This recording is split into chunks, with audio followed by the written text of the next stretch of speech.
Your tail is crazy. Hello, precious creature. You're like built like a baby seal. Built for speed in the water. We talked about this. You've been murdering things in the backyard, so I don't want you to lick my face. I don't want you to lick anything. I want you to learn to brush your teeth. Hi kids, welcome back to another pizza party. I'm Mrs. Pizza. This is Winnie. I hope you can see her. If not, oh well. And today we are going to talk about my most recent reads. I am trying to stay ahead so I don't end up with a whole bunch where I have to recap all at once because that's not fun. First of all, it's a lot of talking. And second of all, nobody wants to wait around that long to hear about books. That's not true. I feel like I could listen to people talk about books all day at length. Just break down one book for an entire hour and I'm like, oh, I guess I'll pick that up and read it even though I don't need to anymore. I know what's going to happen. I'm already rambling. Also, I'm afraid to drink this because I think it's really hot. Incredibly hot. You leaving already? Bye-bye. She'll be back. So let's talk about my most recent reads. The first book we're going to talk about is The Witcher, The Last Wish. I recently purchased the first two books. I think this is 0.5 and the next book I have is 1 or like 0.75. I don't know. This is the illustrated edition and that's why I got it because look at it. It's beautiful. I was pleasantly surprised by this book. This book follows our number one Witcher, aka Geralt of Rivia. And this book is basically, one story is happening as kind of our through line, and then there's a bunch of like little kind of stories that are jumping off that have happened previous to the main storyline that we're following. The main storyline that we're following is basically Geralt at some sort of, I'm going to call it like a convent, but that is not the correct word. And he is recovering from an injury, so he is then reflecting back on other stories that have happened. We also meet Yennefer, our head BIC, aka sorceress, who is just chaos and sex positivity. In this book, it is based, can you hear that my bird has decided to scream right now? I'm quiet, she's quiet. And if I talk loudly, she screams. Are we done? Thank you.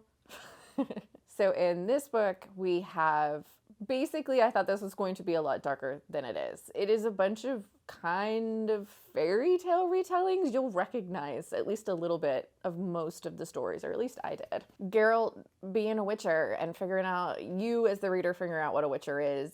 If you have seen the first season of The Witcher starring Henry Cavill, it basically is this book. This is the first season, minus a few things. Minus, is someone walking by your house? How dare they? Is that a person or a dog? Use your words. Is it a bunny? We've had a lot of those recently. Thankfully, we haven't had any casualties yet. Apparently, it's nothing. Thank you. Thank you for protecting us from all outside danger. But I really enjoyed this. I'm glad I've picked up I'm glad I've picked up the series, and I will be continuing because this was a lot of fun. The next book that I picked up after that one, Little Eve by Catriona Ward. I feel like last year, this author's most recently published book, which is The Last House on Needless Street, was super popular and everywhere, and just everybody had really high praise for it. This is that author's debut novel that has just recently been published in the United States for the first time. And since I live in the United States, this is the first time I could get my hands on it. So this is a gothic tale, 110%. I really enjoyed this. I know that this won like the Shirley Jackson Award, even though it wasn't published in the United States at all. This author is a phenomenal write. This story itself, I enjoyed okay. It's the story of a cult in the early 1900s. I think it flip-flops between two timelines, kind of taking place in the 1915 to 1920s in a small secluded town, I believe off the coast of Scotland. It gave me, you know that movie with Daniel Radcliffe, The Woman in Black, how there's like an island that you can only get to certain times of the day that's kind of just outside of a small town, super creepy vibes. Basically that island, but if a cult lived there.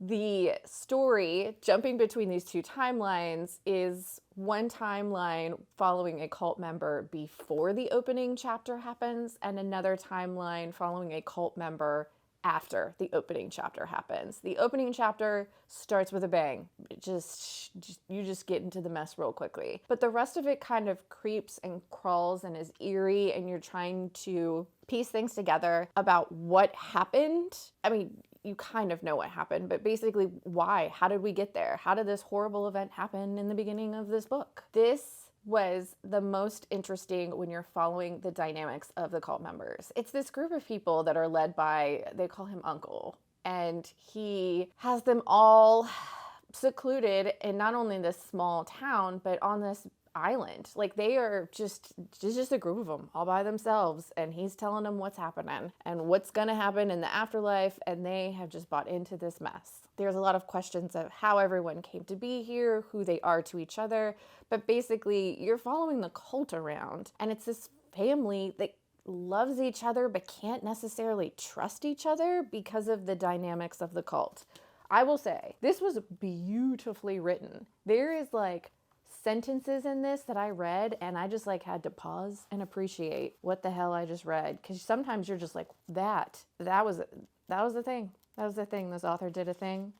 They crafted a thing, and it was magical. Like, I actually got my highlighter out because I was like, I need to remember when I am talking about this book to anyone that there was just like lines that just like and twisted. One of the ones that I highlighted is, "War is a hungry beast, my children. It must be fed boys, and when it spits them out, they are no longer the same." I was like, damn. You are good at this, Catriona. I read this book and I forgot. There was like one line that really hit me, and then I came back later and was trying to find it. Maybe I made it up. Maybe I was having hallucinations. This is one. It's not really a spoiler. None of these are really spoilers because you don't understand the context. But this line, or this little bit, it says, "Look at him. A man who does not eat sweet things but carries them in his pockets, as if a long dead hand might reach from the grave at any moment and beg for a piece of licorice." Like, what? Hi, you're really good at your job, Catriona Ward, and I really enjoyed this. I was pleasantly surprised at the end, too. If you like gothic AF, if you like cult, if you like just basically surviving on vibes for 80% of the book, because it's just like the setting and the people and the vibes of what's happening to them, this was a lot of fun. I really enjoyed it. I'm glad I read it. Now I need to read The Last House on Needless Street. Up next was Defend the Dawn by Brigid Kemmerer. I actually talked about this pretty recently because this was a book that was in my I need to continue on with series that I have purchased the second and sometimes third and sometimes fourth book in, and they just sit on my shelf after I read the first book because I'm the moodiest of the mood readers. This book was disappointing. This is a YA fantasy in the first book, which is Defy the Night, which is somewhere in the stack. I believe it's right here, but I'm not pulling it out. It is the story of our main character, who is basically a Robin Hood type figure. She lives in this kingdom where an illness has befallen them, and everybody's just sick. You get sick, you die. The cure for this illness is a very rare flower, and so in this kingdom, the wealthy have a lot of access to this medicine/flower, and the poor do not. So our main character takes it upon themselves to distribute this medicine to the poor, kind of through illegal means. They are captured by I think he's called the Hand of the King or the King's Justice or something like that, but he is the prince, the brother to the king, and he is the most villainous of villains. It is a fantasy with a little bit of romancy times. It had a lot of tropes that usually a lot of YA fantasy have, but it did an okay job with it. In reading reviews after I finished the first one, there's a lot of people who did not like the main character because they kind of felt like she was just a lot of nothing, and I didn't have strong feelings about her either way. After reading this bad boy, I actively disliked her. I also guessed every single twist and turn. Nothing surprised me. It was almost like, well, they would introduce a character and I'm like, well, I know exactly where that one's gonna go or who exactly that person's going to be, to the point where it wasn't fun anymore. Like, they didn't throw a curveball in. I was hoping that because everything was kind of exactly what you thought it was going to be, that maybe the author would, spin something on its head and just completely catch you off guard because you were so used to everything doing exactly what it's done in every other YA fantasy novel. They didn't. This was predictable and boring, and I actively disliked the main character, and you're not supposed to. You're supposed to like her. I did like Prince Coric and his brother King Harriston, I believe is what his name was. I actually liked what was going on with them a lot because they're trying to do the politics and run a kingdom that is just dying and trying to get enough medicine to all of its people. But our main character was the worst. I think I'm done with this series. I dislike this one enough to not even give the third one a chance. I love you. Can I keep talking about books? I guess I'll just pet you while you face me and look like you're falling asleep. The next book that I picked up after that, I actually picked up on audio because I had a really beautiful Illumicrate edition of it that I didn't want to get my grubby fingers all over, and that was The Book Eaters by Sunyi Dean, and I ended up DNFing this.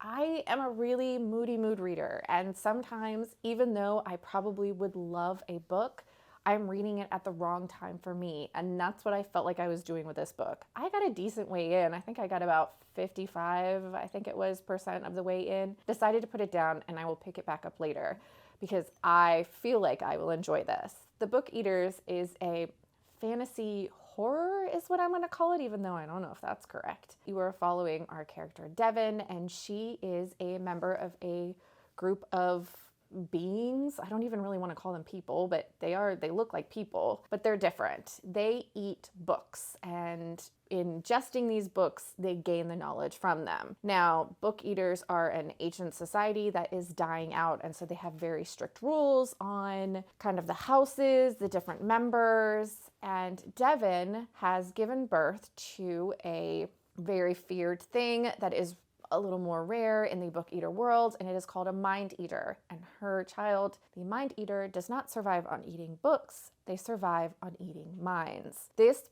book gives you a lot of I hate to say it, but I feel like I've seen other people make this kind of association, kind of The Handmaid's Tale, but book eaters are I was trying to explain them as they're almost like vampires, but instead of blood, they eat books. It's very strange. It's a lot of, houses and politics within these houses and these groups, but they're all living their lives unbeknownst to the people, the humans that live around them, and they've kind of kept themselves secluded. It was dark. It was a lot of making you think about things, especially the world that Devon has grown up in and how she has been groomed and raised to believe certain things. And does she reject those things? I really feel like, even from the synopsis, I should really, really like this, and I wasn't, so I put it down for now. But it's not a forever DNF. It's a now DNF, and I'm okay with that. The next book I picked up after that was In the Weeds by B.K. Borison. This book is the second in a series. I can't remember the name of the series, but the first book in this series is Lovelight Farms, which is a holiday romance following two characters, Stella, who owns a Christmas tree farm, and Luca, her best friend. Those two people end up pretending to date, fake dating, so that Stella can hopefully possibly win money from a social media contest. She needs money to help the Christmas tree farm. The first book introduces us to the people that work at the farm and a lot of the small town characters, but also the social media influencer that comes to the Christmas tree farm to enter them in the contest, do the social media stuff, visit the farm, see if they should win. Her name is Evie. Well, Evie and one of our other characters who works at the farm, whose name is Beckett, had a one-night stand, or a two-night stand, actually, several months earlier. And when she comes to visit Lovelight Farms, they run into each other for the first time since, they met at a bar and got it on. And that's what our story is in the Weeds. It is a story of Beckett and Evie, and I'm going to call it a second chance romance, but I guess it is. Basically, Beckett has sensory issues and has a lot of trouble communicating with people, but he is just the absolute sweetest thing. The man has earmuffs that he puts on sometimes when he's feeling a little overstimulated by sounds, but he's also this big, burly farmer who has a great family. A lot of the charm of these books is also the small town and the side characters. And Evie is this social media influencer who's reevaluating her life and what she wants to do with it because she's not feeling really content with where she is right now. I enjoyed the heck out of this. This was absolutely adorable. I loved Beckett. I mean, Evie was great, but Beckett, I loved Beckett. I was so excited to read his book because I enjoyed him in the first book, but the second book, just big old hearts all around Beckett. And I am excited to pick up the next book, which follows 2 more characters from this small town / Christmas tree farm. I mean, who doesn't love a small town romance? Also, Lovelight Farms took place at Christmas, and Louise takes place, I believe, in the spring, and I believe the 3rd book takes place in the summer. So we're doing the seasons too. It's just flippin' adorable, you know? The next book I picked up after that one, I got from the library because I was still feeling my small town romance vibes, and so I picked up A Proposal They Can't Refuse. This is by Natalie Cana. This book is about Camila. She is working in her family's restaurant. I believe this takes place in Chicago, but their neighborhood is being gentrified. And within the same building, there is also a brewery run by her former childhood best friend, who now they are very prickly towards each other, and his name is Liam. Now, this story is basically that the 2 grandparents, so Camila's grandfather and Liam's grandfather, are best friends and bought this building together many years ago. And they kind of blackmail their grandchildren into a situation where they have to pretend to be engaged. This book should have been super cute and fun. I will say, I thought it was more of an enemies to lovers, and it's not. It's a childhood friends that had a falling out to lovers. And that's not my favorite trope unless it's done really well, because I feel like a lot of the chemistry is like based on things that happened to them a long time ago. And they'll just like casually tell you about that time you fell in the pool and I had to save you or something like that, instead of you kind of getting to see the chemistry building between the 2 characters. There was a lot of time jumping in this book too, where something would happen and then it would jump ahead and be like, I've been here for a week, or we've been doing this for 2 weeks. And you're like, wait a minute. So we're just like jumping ahead a week instead of like watching this gradually build into something. Also, there was so much going on. The stakes were all over the place. It's like stuff going on with the restaurant, stuff going on with the brewery, stuff going on with the family, stuff going on with the grandparents, there also might just be an ex that has moved back to town. Are we going to deal with that? I don't know. Too many obstacles in the way, but yet none of them really felt like even if the stakes were really high, it just didn't feel like the stakes were really high because you had so much going on. You didn't know which one to focus on. Also, Camila's family, I did not like them. I thought they were super mean to her. And not only that, but kind of the thing that she does, that they always do in the 3rd act where something big has to happen. I felt like her family really overreacted. I don't necessarily believe Liam did, but her family did. And then there was no like grovel or real conversations. I feel like it was just kind of like Camila's family just wrote her off. And then they're like, oh, I guess we can be a family again. We'll just never talk about this.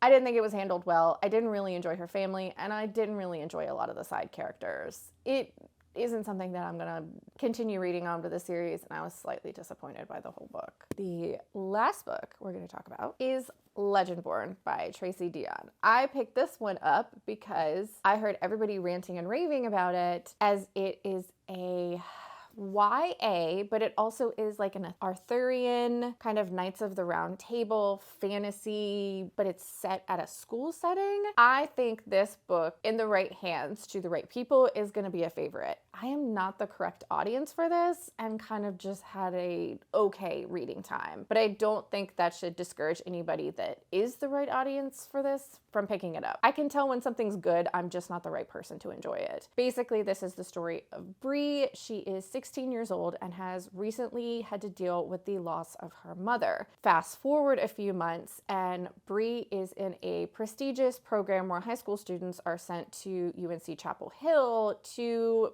basically do like an accelerated high school program at this college. She is in this program with her best friend, and when she gets to school, she stumbles upon a secret society that has to do with King Arthur and the Knights of the Round Table. Also, Bree is somehow realizing this might be related to the death of her mother. This main character is 16 years old, but at a college full of college age kids. So 18 to what?